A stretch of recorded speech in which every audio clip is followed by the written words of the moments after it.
All right, I'm here at my old family home. It has been abandoned for 10 years, and I thought it would be fun to acquire it and try to fix the place up. So, obviously, I've got a lot of work ahead of me, but yeah. Let's go on ahead and get started. I'm going to take you guys inside, show you around, and give you a tour of the place, have a look at what we're actually going to be dealing with here. So, let's go do that.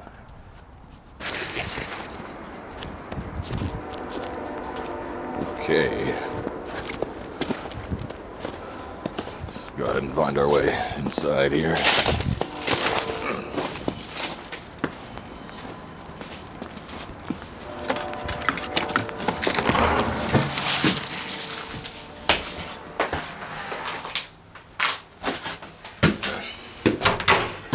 Haven't got any lights set up yet, but you might notice the thumbnail has no snow in it. I actually attempted to record this video about a month ago, but I didn't like the way the quality came out, so we are redoing it now for the third time. But let me go ahead and get everything set up. I'll give you a quick backstory on the house just to kind of explain a few things, and then we'll do the full tour. Alright, so this is the living room, and a quick backstory on the house. This place was built about 100 years ago. It was made as a single family home, and then somewhere about 50 years ago it got converted into a duplex, and the conversion was done in a really interesting way, and you'll see some of that as we walk through it. So my oldest uncle actually bought the house next door, and my entire extended family on my mom's side lived there. A few years later, the person living in this house passed away, and then my uncle ended up buying this house too, because it has a shared driveway with his house, and he didn't want to share the driveway, and so now he owned both properties. But the only reason he really acquired the house was for the driveway and the parking out back, and so he never really had any plans for it. So his brother, my youngest uncle, was trying to fix the place up, redo a lot of the paint, the flooring, that type of thing, and he was hoping to move his family into here, but they ended up getting a Habitat home, and so it never happened, and then he stopped working on it. It stayed abandoned for a few years until my family moved in, and we lived here for about 5 years. It was, for me, ages 14 through 19. So pretty much my high school years, you know, growing into an adult, I've got some pretty fond memories in this house. But even when we lived here, it was never really finished. There were a lot of things that just weren't quite correct. You know, both of the bathrooms had problems. The basement was always a little bit messy. None of the basement bathrooms worked. Some of the flooring, some of the walls were unfinished, but it was actually nicer than the house that we had been living in prior to that. So after we lived here for about 5 years, we moved out, and it has stood empty ever since. So it's been over a decade now that the house has not had anyone living in it. And my youngest uncle, the one that was originally trying to paint the place up and whatnot, has just been using it for storage. And so he's got a lot of his random furniture in here. He's got a lot of his tools in here. There's still furniture that we left behind. And at one point, the station he was working at remodeled, and they were throwing away all the old fixtures. He wanted to keep them, and so now they live here in this house. So yeah, there's a little bit of everything in here, and it's had a lot of really, really strange things done to it, maintenance-wise and renovation-wise, and it's in definitely a bit of a dire state at the moment, but I'll show you the full tour and give you a more detailed look at everything that we are going to have to look forward to. So let's break out the old handy cam and give it a walkthrough. Okay, so I am actually going to start in the basement, and we'll just work our way up from the bottom all the way to the top. So the basement is a little bit rough, and there's a good amount of mold down here because actually, after we had moved out, the utilities were kept on. They were all in my uncle's name, and so some of the plumbing burst. You can actually see over here where there's like a washer dryer hookup. You can see that's broken, and some of the other plumbing is also really rough. And it has flooded, I've been told, as many as 3 times down here. Not super deep, just a few inches high, but, you know, there's been some water, so that's gonna cause us some problems, and I'm gonna have to do a lot of cleanup and really scrub out a lot of this mold. But outside of flooding due to bad plumbing, There hasn't been too many other problems down here. I think it's fairly watertight. There's a little bit of bad drainage on this side of the house just due to the state of the gutters, but I think all of that can get fixed up and sorted out really pretty easily. So all things considered, I think the basement's in pretty good shape. I've taken a pretty close look at all the foundation walls. There's no major cracks, no major settling, and so it's fairly solid. It just needs a little bit of help with drainage and essentially all new plumbing and all new everything and a good clean out. And as far as I'm aware, the furnace is also basically shot. I don't know the ins and outs of this old thing, but it pretty much needs to be replaced. The water heater is going to need to be replaced. Everything down here needs to be replaced, but it does actually have the hookups for a shower over here, and in this little pocket we have got potentially a half bath. So there's a lot of potential in this space. It's a pretty big basement if not for these wooden dividers. This room here actually had a dog living in it at one point, so that one's going to take a quite extensive cleaning to get sorted out. But other than a lot of junk down here, it's in fairly good shape. And here's just some of my uncle's old stuff. This is actually an old 50s stove that, as far as I'm aware, supposedly should work. I guess the oven went bad on it, but the burner still worked, so I don't know about its current condition, but if you gave it a little bit of TLC, it might be functional. And then over here is just more wooden dividers for storage. I guess as part of it being a duplex, they've got these little separate storage units, and so with the amount of water that's been down here, this wood all needs to go. It's just a factory for mold at this point. And here's the other storage unit. It's just got a nice old school water heater in there. So yeah, the hardest part here is just the cleanup process, just getting rid of all this junk, but it's honestly in decent shape, in my opinion. But let's go ahead and go upstairs to the ground floor unit. So yeah, coming out of the basement, we get the main hallway, and then off to our left here is the kitchen. And this is kind of what I mean when I said there's a lot of old junk here. This is actually our old table and chair set, and then the stove and fridge set used to be ours, but all these black chairs back here, these are from my uncle's old job, and so that's blocking the entrance to the back door. Now, the kitchen is actually really, really big, and I like that about it, and so I think that with a remodel it could be incredible. Believe it or not, the walls pretty much looked like this when we lived here, the ceiling as well. You can see there's signs of past water damage, but all of that happened before we had moved in, and so I don't really know the extent of it or like what the cause was, but all that plaster is dropping, and so basically this whole room needs to be taken down to studs. But it is a very, very nice kitchen, and I really, really like how high the ceilings are, but I think there's a lot of potential in this room. Oh, and also here we've got, this is the main chimney, and so everything vents out of this, like just underneath all the plaster. That's just straight brick, and so yeah, very interesting that. But if we come around the corner here, staring straight ahead, that is actually the downstairs bathroom, which is missing its ceiling. The ceiling's actually been dropped a couple of inches for whatever reason, and that all seems to have fallen through at some point. I think there was a leak in the bathroom above that, which collapsed it. But it pretty much looked like this when we lived here, other than the random couch cushions and junk stacked in here. But the walls and the ceiling all looked like that when we lived here, and I'm not really sure what's going on with the walls. There's like 4 different types of tile, and then that on the back there is actually floor tile just plastered on there. So very strange stuff, but this was not a part of the original layout of the house. There wouldn't have been a restroom here in the original build, and so this was something they kind of just added in, and it's in quite a state right now. So here we've got a lovely little coat and utility closet, and in this room,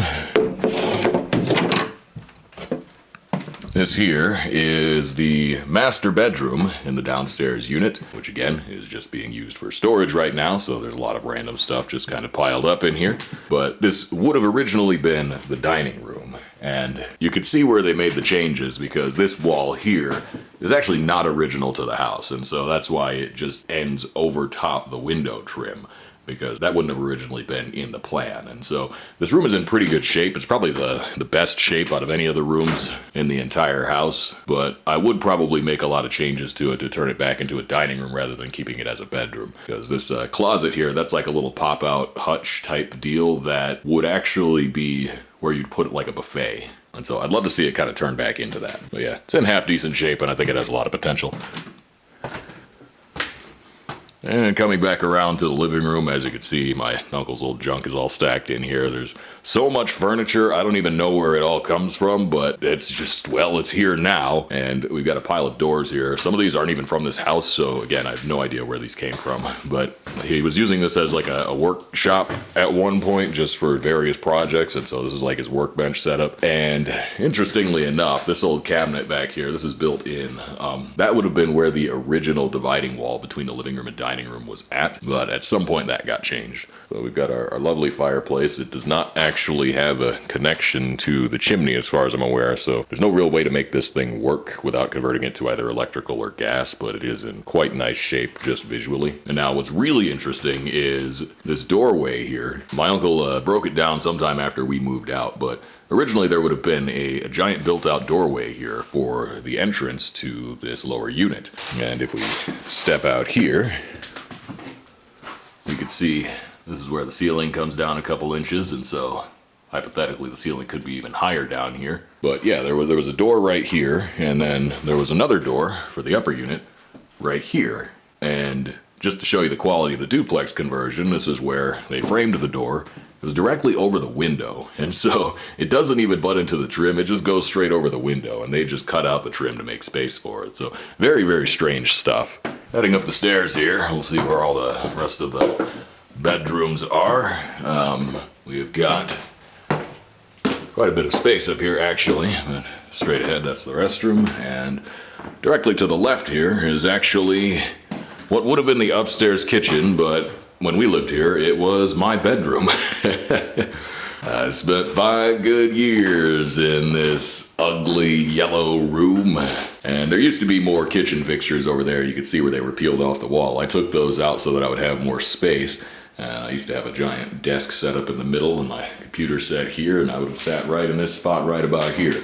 Up against the old kitchen sink underneath here actually is, in fact, the kitchen sink. And it used to work back when the water was running, and so as far as I'm aware, that is a functioning sink unit right here. And then we've got the hookups for an electric stove, and for whatever reason the gas line is actually right here. It wraps up and around the door, goes along the wall here, and it ends underneath where these plaster boards are. But yeah, for some reason the gas line ends there, even though the electric is over here. And I don't know, very, very strange stuff. But I guess they couldn't get the gas line where they wanted it, so they wrapped it around the door. Just goes to show you the quality of conversion that was happening here. And all the old fixtures that had been in the kitchen, they're actually metal fixtures, which is interesting, but I threw them all out onto this back porch, where they still reside to this day. Now, this was originally a back balcony. At some point, they turned it into an enclosed back porch by just nailing a bunch of windows to it. Almost all of them are broken right now, but we can actually go out here, and you can see that this is just an absolute disaster. And so this whole thing pretty much will have to come down. I mean, it's all got to get torn out, and these windows are no good anymore, and this roof is collapsing, and it's not exactly watertight, but the balcony can stay. Let's close that up. It's freezing out there. And we'll head on over to the next door, which is this room here. This is probably the second most complete room in the house right now. It's a very lovely shade of blue. As you can see, the hardwood floor is still in pretty good shape. I mean, it needs to be cleaned up and probably refinished, but the wood is in good shape, and so you could absolutely save this floor, which I'm very happy about because I do love the old original hardwoods. Now, there's a funny story about the sleeping bags here, but I promise there are no hobos in here. And yeah, in the conversion, originally these two closets, one of them would have faced the other way. It would have been attached to that room that they turned into a kitchen, but when they made that into a kitchen, they just flipped the closet to face this way so that this room now has two. And so that's the type of weird things that are going on in here. Now, coming out, we go one room over. Here's the upstairs bathroom. It has also got a drop ceiling, and as you can see, it's in a questionable state. Now, this bathroom, when we lived here, didn't really work. The sink didn't work, the toilet didn't work, there was no water to them, but the shower here actually did work. And As you can see, the room is unfinished. There's no liner on the wall, but I did make a point of using this shower because it was the first time in my life I'd ever had a shower. And so I ended up actually just pinning some trash bags to the wall to try and protect the drywall. You could actually see the pins are still here, but unfortunately, all I ended up doing was causing the room to mold faster and deteriorate the drywall even further. And so, yeah, it's not in great shape, but believe it or not, it wasn't in great shape when we lived here anyway. It mostly looked the same. It's just the walls are a little bit more rough due to the water damage, but yeah. And this blue tile on the floor was something that my uncle did. He's the one that did all the paint jobs in these rooms that you'll see, but he had also done this blue tile. And I'm not really sure how he was planning to line any of this stuff up, but that's the way it was when we were here, and that's how it is now to this day. I will obviously be tearing all this up, and I need to see what condition the hardwood is in underneath. You can see spots like this where it seems like maybe it's not so good, but some of that I think is actually just like glue. It's like old linoleum glue and stuff like that, and so it could still be salvageable. I gotta tear up the tile and find out. This big room over here is what would be the upstairs living room / dining room for the upper unit, and it was a very, very pretty room, but you can see it's in a bit of a state at the moment, same as most of the rooms. But yeah, it's quite a long room, and the vent register cuts through the window trim and the baseboard there. That's lovely. And we also got a bit of water damage above the window there, and I think it's water damage that's dropping the plaster. There's a little bit of a leak in the roof. The roof is not watertight right now. It probably needs a full replace. I mean, I don't know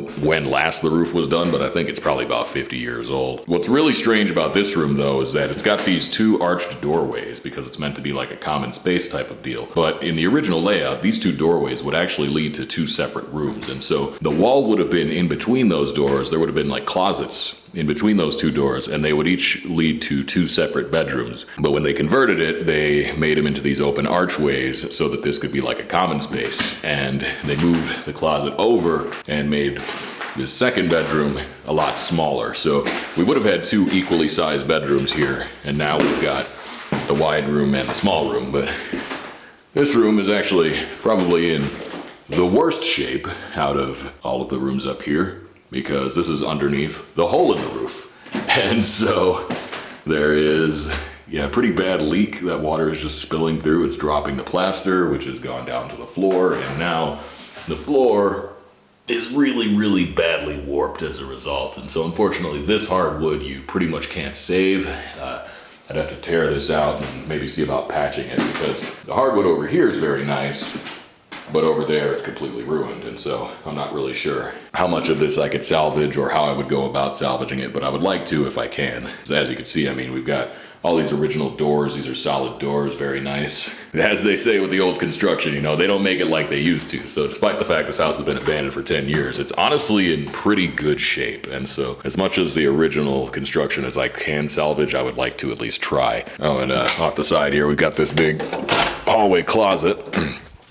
You can also see the original wood underneath there, and so look at the contrast between the wood here and then over the threshold there. So I think if you scrape all the glue up and then sand it down, probably the whole upper floor has the same nice hardwood on it. It's just that over the years they've had, you know, carpet and laminate and stuff like that, and so you just gotta get that glue up, and this could be a really, really lovely, lovely floor. So lastly, we gotta take a look at the attic, which is this door here, and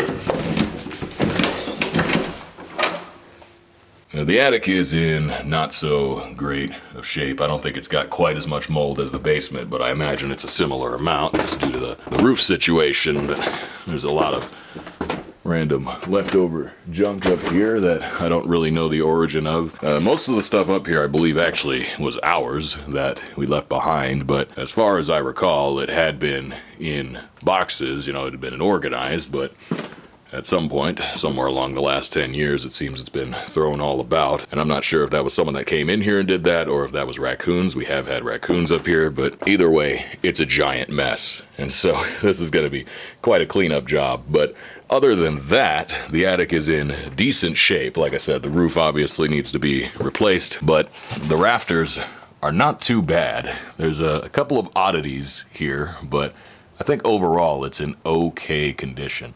And what I like the most about it is that it is just a walk-up attic, and so you can't really tell, but the overhead is pretty high. There's a lot of height here, and so if you were to finish this off, this could be potentially a really, really nice loft space. Maybe like half-finished storage space or fully finished loft space, but either way, there are a lot of options up here. It adds a lot of potential space to the house, and so it's one of my favorite features of the entire building is just this very lovely attic, and so let's see, here's right above the bathroom. That looks like that got patched at some point, so that was probably what caused all the water damage in the bathrooms. Looked like maybe the roof was leaking at some point, and then they patched it. I don't know when that would have happened. Oh, but yeah, you know, with the main drain, that's like your toilet drain basically right there. So hypothetically, if you wanted to run plumbing up here, you could have a bathroom on almost every floor in this house. You could have a bathroom in the basement, the ground floor, the upper floor, and the attic. And so this could be like a mother-in-law suite type of deal. There's endless potential for a space like this. We've got these odd little shelves in here that were added in as storage, I guess. I'm not really sure what's going on with this one. It almost looks like it's load bearing, but I'm positive that it couldn't possibly be. And the strangest feature of our attic here is actually these beams across the floor. And I have a theory as to why they are there. That being that this seems to coincide with where the wall used to be underneath here, where I said that they took the two rooms and then moved the closet walls. That would have been directly underneath this, and so I think that was probably bearing some load, and so what they did was redistribute the load onto this beam up here in the attic instead of, you know, putting something underneath. And that's the only thing I could figure that really makes sense there. Well, that's my best guess anyway. It's very, very strange. And then over to the side here, we've got where the worst leak is. You can see it just ate right through the wood there, and yeah, this is where there's just basically a hole in the roof, and so water just comes through here and it's pouring into that green room down below. These windows up here are also not exactly watertight, so we get a little moisture in through those. And yeah, there's a lot that needs to be addressed up here, but as with every part of this house, I just feel like it has endless potential. And so it is a lot of work. It is a colossal amount of work, but I really, really, really think it will be worth doing. There's a copy of Need for Speed Hot Pursuit. Cool. Apparently, you never know what you might find up here. It's gonna be a nightmare going through all this and, you know, organizing it, but yeah. And if we step over here to this back window, we can see down into the back lot. There is actually a garage on this property. It's that little green shack over there. You can see the roof is pretty much fully collapsed. And like I said, I originally tried to record this video like over a month ago, and so since then I actually did a lot of work on the garage. It was just a pile of junk, essentially, like just years and years of scraps and lumber from various projects over about the past 2 decades have been piled in the garage to a point where you couldn't even get inside it. I'll put some pictures on screen here, and I spent about 2 weeks cleaning all that up, and that will be an upcoming video, and you guys will get to see that whole process. But yeah, the garage walls are standing. There's no door on it and there's no roof on it. I don't think it can realistically be salvaged without basically being fully refitted, but the foundation seems to be in good shape, so potentially I could just, you know, rebuild it where it stands. I'm not really sure what I'm going to do with that just yet, but anyways, as I've said, there is an absolute ton of work that needs to be done here, and all that really remains is to get started. So let's head on down and get to work. Hi everybody, if you enjoyed the video, please consider giving it a like and subscribe to the channel if you want to see more content. Fixing up this house is going to be a long journey, and I plan to make videos documenting the entire process, so I hope you'll come along with me on that ride. Anyways, thank you all for watching, and I will see you in the next one.